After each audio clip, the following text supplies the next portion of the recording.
तो आदाब, नमस्कार, गुड इवनिंग, सत श्री अकाल। एक बार फिर आप तमाम लोगों का स्वागत है क्राइम तक की कहानी के इस एपिसोड में। उम्मीद है पूरी फैमिली अच्छी होगी। हालांकि आज मेरी सुबह जो है वो थोड़ी अच्छी नहीं हुई और मैं आज की कहानी सुनाऊं उससे पहले मुझे लगता है कि हमारे और आपके इर्द गिर्द आसपास जो कुछ होता है कई बार वो भी सुनने और समझने की ज़रूरत होती है। ख़ासतौर पर कोरोना के काल में बहुत सारी ऐसी चीज़ें हुई, बीच बीच में मैंने आपको कहानी के ज़रिए बताई कैसे लगभग हर दूसरे घर पर गम का पहाड़ टूटा। ज़्यादातर लोगों ने अपनों को खोया। ऐसी ऐसी मौतें हुई जिस पर यकीन करना मुश्किल है। हमारे ही दफ्तर में करीब हमारे जितने कुलीग हैं उनकी फैमिली में से 10-12 लोगों की मौत हुई। मुझे लगता है हर एक के पड़ोस में हुई, उनके अपने रिश्तेदारों की हुई। करीब 2-3 महीने तक ये सिलसिला चलता रहा जो मार्च से शुरू हुआ था। आज मैं शमशान घाट गया था। निगम बोध घाट दिल्ली का सबसे बड़ा शमशान घाट है। यहाँ पे आम दिनों में जब कुछ ऐसी आपदा, महामारी, परेशानी ना हो तो भी एवरेज कहते हैं कि करीब 50 से 60 के करीब लाशें या डेड बॉडी आती है अंतिम संस्कार के लिए। इसी निगम बोध घाट में मार्च से लेकर ख़ासतौर पर मई एंड तक, बल्कि 15 मई से पहले तक करीब 300 लाशें आया करती थी, बल्कि इससे भी ज़्यादा। अब आप सोचिए कि फिर क्या मुश्किल सामने आती होगी। तो आज मुझे मौका मिला वहाँ शमशान घाट के कुछ कर्मचारियों, कुछ बाकी और अधिकारियों से मिलने का। तो उस वक्त भी था तो उनसे कुछ हालांकि बात भी हुई। हुआ ये कि मेरे पड़ोस में एक लड़का रहता था। मैं उसको 18-20 साल से जानता हूँ, लेकिन उसका असली नाम मुझे आज पता चला। उसका असली नाम विजय नेगी। हालांकि मैं जब भी मिलता तो बिज्जी करके बात करता था, तो उसके तमाम जानने वाले घर वाले भी बिज्जी बुलाया करते थे। तो उसका नाम था विजय नेगी। तो सुबह सुबह उसकी आज करीब 6 बजे मौत हो गई अचानक। शादी नहीं हुई थी, उम्र भी बहुत ज़्यादा नहीं थी, और शुरुआती खबर यही थी कि शायद दिल का दौरा पड़ने से हुई। तो कुछ रिश्तेदारों को ये चिंता भी थी कि पता नहीं इस वक्त शमशान ले जाएं और वहाँ अभी भी कोरोना को लेकर जो अंतिम संस्कार है उसमें कुछ अड़चन ना हो। तो इसी कोरोना की वजह से बहुत सारे लोगों से मेरी जान पहचान हुई। उसमें एक निगम बोध घाट के जो संचालक हैं सुमन गुप्ता जी, वो काउंसलर भी हैं और बहुत मदद की उन्होंने पिछले 2-3 महीने में। मुझे याद है बहुत सारे लोगों के अंतिम संस्कार में। हालांकि मैंने कभी सोचा नहीं था कि किसी के अंतिम संस्कार के लिए भी सिफारिश करनी पड़ेगी, लेकिन ये दौर ऐसा आया कि करना पड़ा।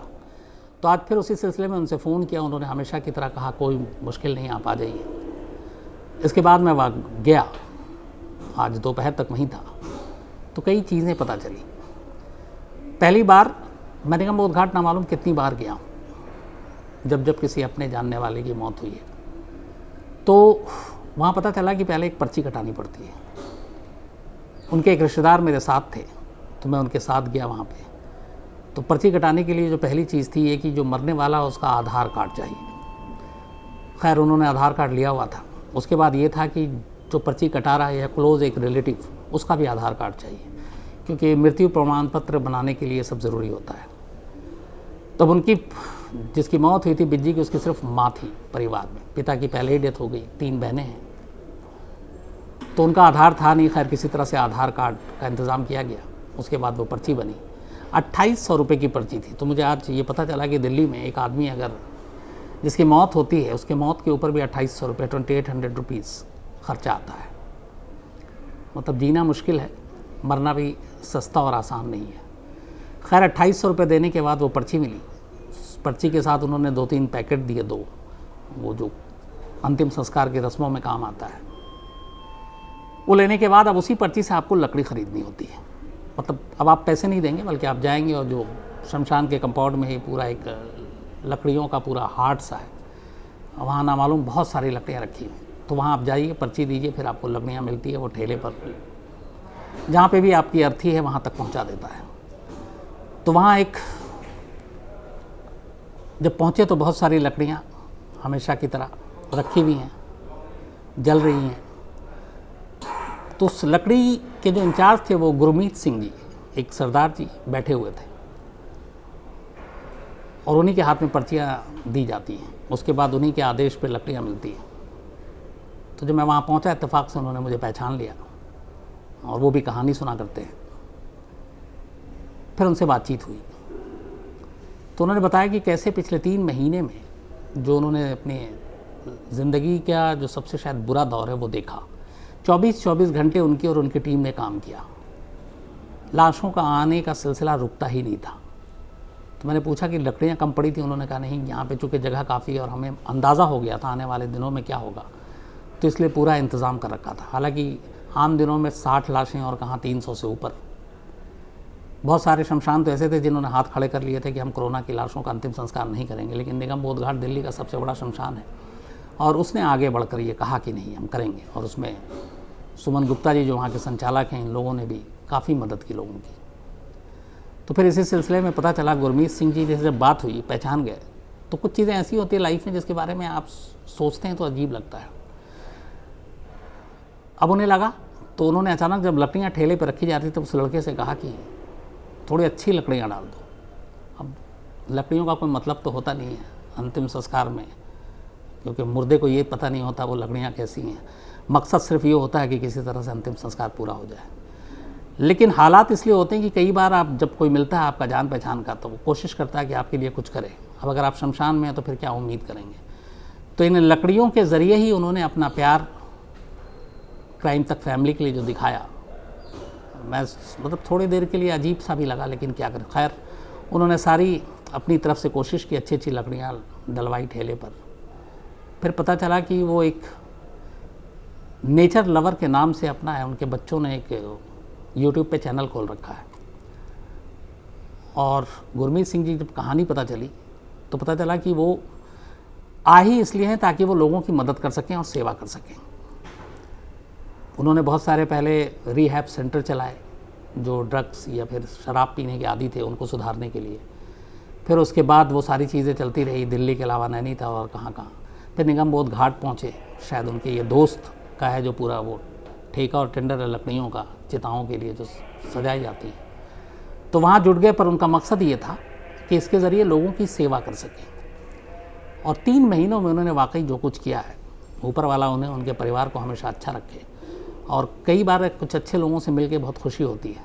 गुरमीत सिंह जी भी उनमें से एक है और पूरी उनकी टीम, जिसने पूरा एक इंसानियत का परचम झुकने नहीं दिया।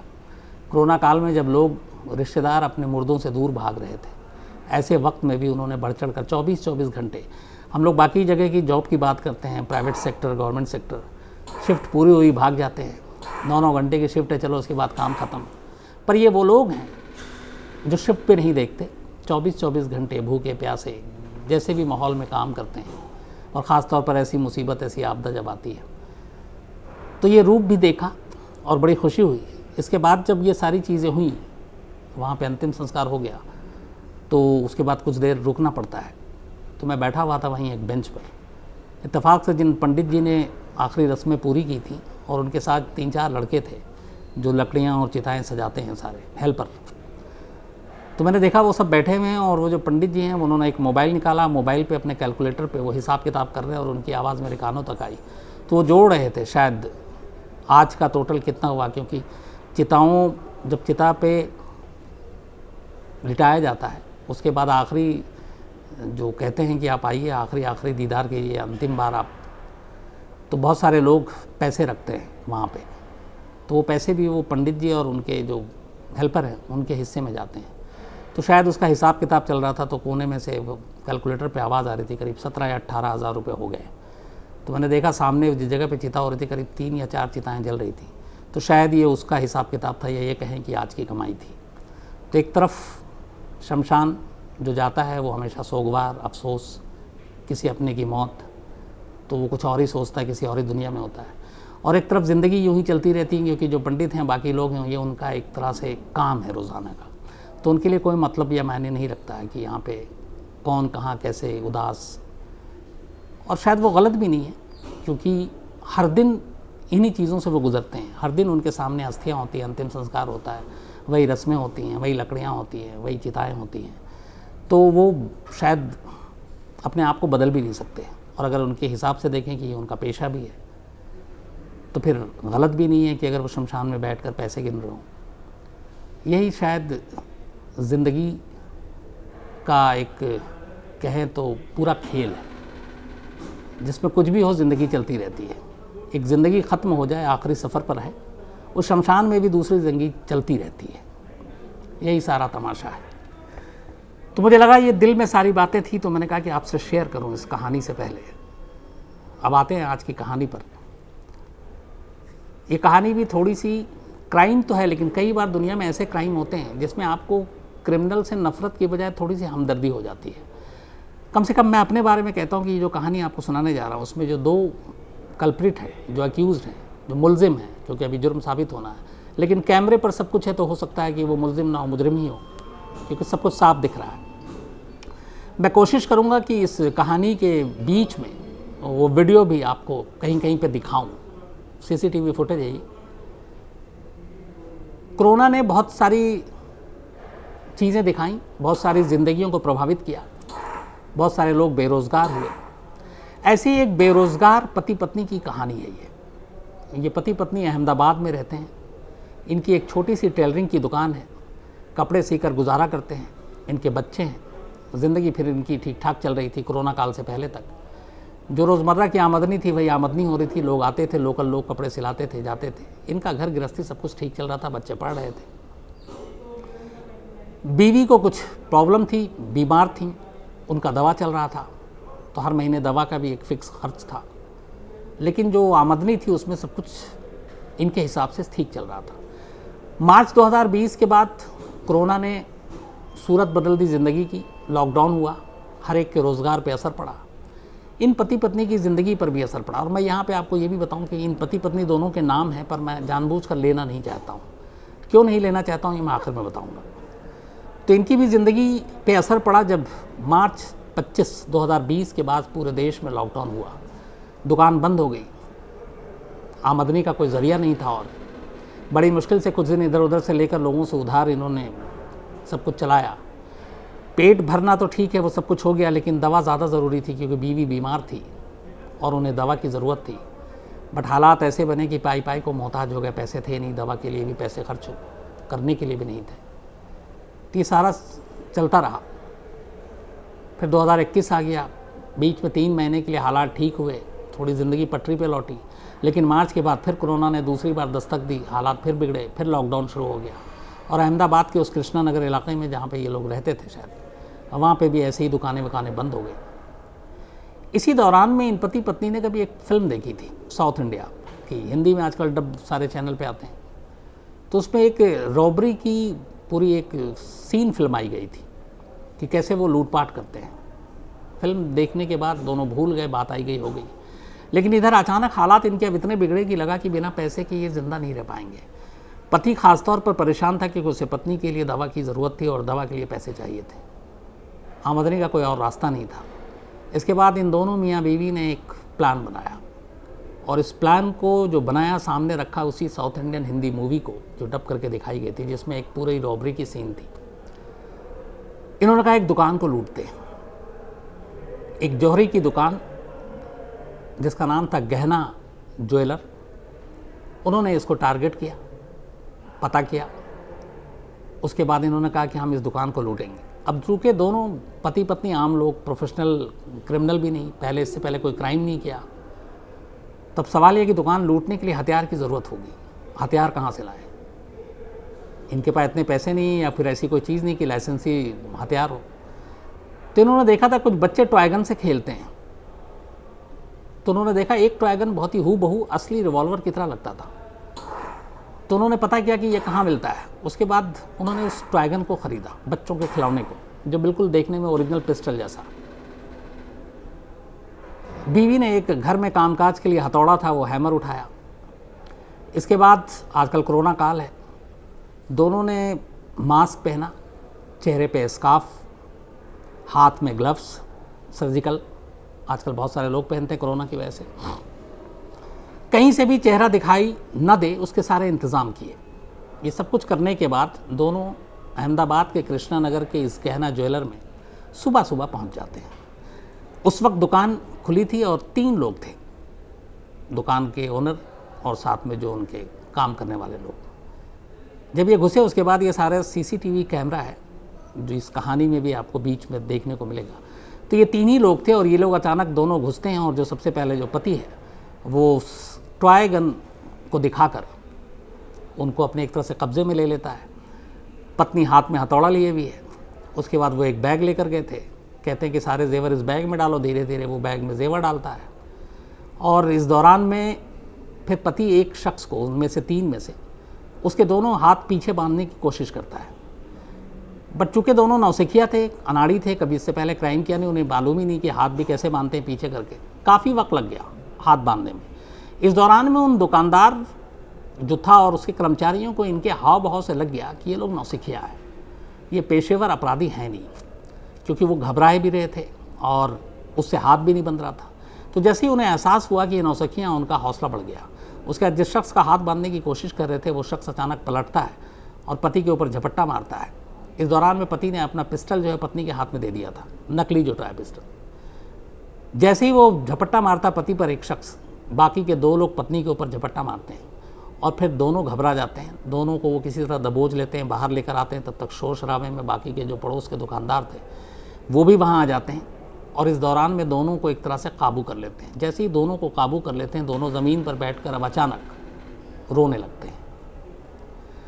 अब 2 ऐसे शख्स जो अभी दुकान लूटने की कोशिश कर रहे हैं, हाथ में पिस्टल है, हथौड़ा है, और वो पकड़े जाने के बाद अचानक ज़मीन पर बैठकर रो रहे हैं।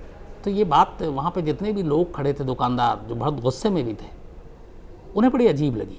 उन्हें लगा ये क्या हुआ। आमतौर पर क्रिमिनल पकड़ा जाता है तो भागने की कोशिश करता है या फिर दोबारा अटैक करने की कोशिश करता है। ये दोनों पति पत्नी अपने हाथ पैर ढीला करके और रो रहे हैं बेसाख्ता। तब तक किसी ने पुलिस को खबर कर दी थी। इसके बाद फिर पता चलता है इनकी कहानी क्या है। दोनों बताते हैं कि हम लोग यहीं, एक दर्जी की दुकान है, वहीं काम अपने छोटी मोटी जो रोज़गार है चलाते हैं। कोरोना ने हमारी ज़िंदगी बर्बाद कर दी, पैसे है नहीं, बीवी को दवा के लिए पैसे चाहिए, हमें कोई और रास्ता सूझा नहीं। हमने सोचा कि किसी एक दुकान से कुछ पैसे या गहने लूट लेते हैं और उससे दवा भी आ जाएगी और थोड़ा घर गृहस्थी भी चल जाएगी। तो हमारे पास और तो कुछ था नहीं। ये बच्चों का खिलौना था, टॉय गन, ये ख़रीदा और एक हथौड़ा था, वो लेकर चले आया। हमें लगा कि हम चुपचाप से यहाँ से कुछ लेकर चले जाएंगे और हो सकता है बाद में कभी मौका मिला तो शायद वापस भी करते हैं। लेकिन चूंकि दोनों ने एक जुर्म तो किया था और वो ये था कि आप दुकान को लूटने जा रहे हैं। नंबर 2, अगर आप आईपीसी सेक्शन के हिसाब से भी चलें तो अगर नकली हथियार भी अगर आप सामने किसी की तरफ उसको पॉइंट करते हैं, उसको तानते हैं, तो वो भी एक सेक्शन के तहत जुर्म में होता है, क्योंकि सामने वाले को पता नहीं कि वो असली है कि नकली है। तो क्या पता, कई लोगों का तो इस चक्कर में हार्ट फेल भी हो जाता है, तो उस मौत के लिए भी आप जिम्मेदार हो सकते हैं। तो उन्होंने हालांकि एक नाकाम कोशिश की लूट की, लेकिन नकली हथियार के दम पर और जो इनका मकसद था और जो इनका बैकग्राउंड था उसको देखते हुए शायद मजबूरी में ये दोनों क्रिमिनल बनने जा रहे थे। अब मैंने शुरू में आपसे कहा था कि मैं नाम दोनों का इसलिए नहीं लूँगा क्योंकि मेरी नज़र में ये दोनों कहीं से गुनहगार नहीं थे इससे पहले, नहीं इन्होंने कोई क्राइम किया, पेशेवर क्रिमिनल भी नहीं है। हाँ, यहाँ पे इन्होंने एक जुर्म ज़रूर किया है, एक लूटपाट की नाकाम कोशिश की, उसके लिए बाकायदा तमाम धाराएँ हैं। अब पुलिस उन्हें पकड़ चुकी है, मामला कोर्ट में जाएगा। पर मुझे लगता है कि पुलिस हो या कानून हो, जब इस मामले में सज़ा सुनाई जाए, जो भी हो, तो उनकी इस पूरी ज़िंदगी, कोरोना से उनका असर और किस हालात में उन्होंने ये जुर्म करने की कोशिश की, मुझे लगता है इसको ज़रूर ध्यान में रखा जाना चाहिए। क्योंकि कानून और इंसाफ और सज़ा इसलिए है कि बुरे लोगों को सज़ा दी जाए, और कानून ये भी कहता है जो हालात के मारे हैं, जो हालात की वजह से मुजरिम बने हैं, उनको सुधरने का मौका दिया जाए, समाज की मुख्य धारा में लौट आने का मौका दिया जाए और उनके साथ थोड़ी मुरब्बत और रियायत बरती जानी चाहिए। तो मुझे पूरी उम्मीद है कि इन पति पत्नी के साथ भी कानून जो है वो रहम दिखाएगा और जो कुछ उन्होंने किया है उसकी कम से कम शायद सज़ा मिले।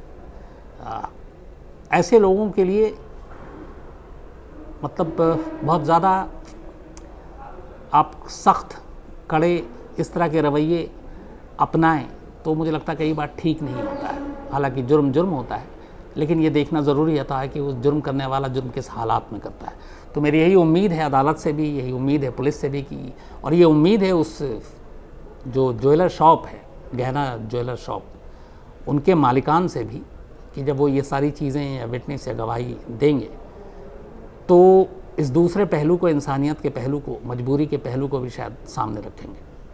तो आज की कहानी में इतना ही। अब आपसे कल मुलाकात होगी रात 9 बजे किसी नई कहानी के साथ। तब तक अपना ख्याल रखिएगा। Thank you.